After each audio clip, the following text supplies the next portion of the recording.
జనాభా ప్రాతిపదికన సీట్లు పెట్టారు. అప్పుడు మనం నష్టపోతామనే వాదన ఎవరు తెస్తుండ్రు? అప్పటివరకు ప్రభుత్వాన్ని ఉంచాం కదా, ఓడగొడతాం కదా. నార్త్ వాళ్ళు ఒప్పుకొని ఎవరు ఒప్పుకొని ఇప్పుడు నిన్న నార్త్ వాళ్ళు మనకు మద్దతు ఇవ్వలేదా? వెస్ట్ బెంగాల్ ఉత్తరప్రదేశ్ ఎక్కడుంది? అఖిలేష్ యాదవ్ ఏం చెప్పిండు? అరే బాస్, ఆ సమయం వచ్చినప్పుడు అప్పుడు మా వ్యూహం మాకుంది, ఎత్తుగడ మాకుంది. ఇప్పుడే ఆ చర్చ ఎందుకు? ఇప్పుడు క్యాన్సర్ రాకముందే మనం ఆత్మహత్య చేసుకుంటే ఎట్లా? క్యాన్సర్ వచ్చినాక ట్రీట్మెంట్ చేసుకోవడానికి ఎన్నో మెడిసిన్స్ ఉన్నాయి. సమస్య వచ్చినప్పుడు దాన్ని చేసుకుందాం. అన్నిటి మీద ఆ రోజు చర్చ చేద్దాం విజయభాస్కర్ గారు. ఈ రోజు మనం ముందున్నది మహిళా రిజర్వేషన్లను అమలు చేయడానికి ఏం చేయాలో అది ఒక్కదాని మీదనే చర్చించుకుందాం. మిగతా అన్ని సమస్య వచ్చినప్పుడు పరిష్కారం ఆటోమేటిక్గా చెప్తాం.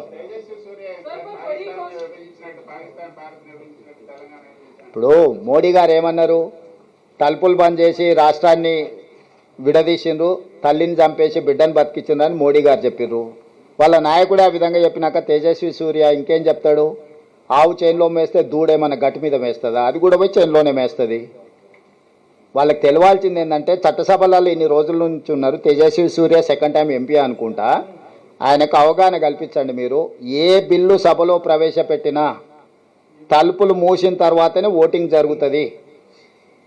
అది ప్రాథమిక సూత్రము.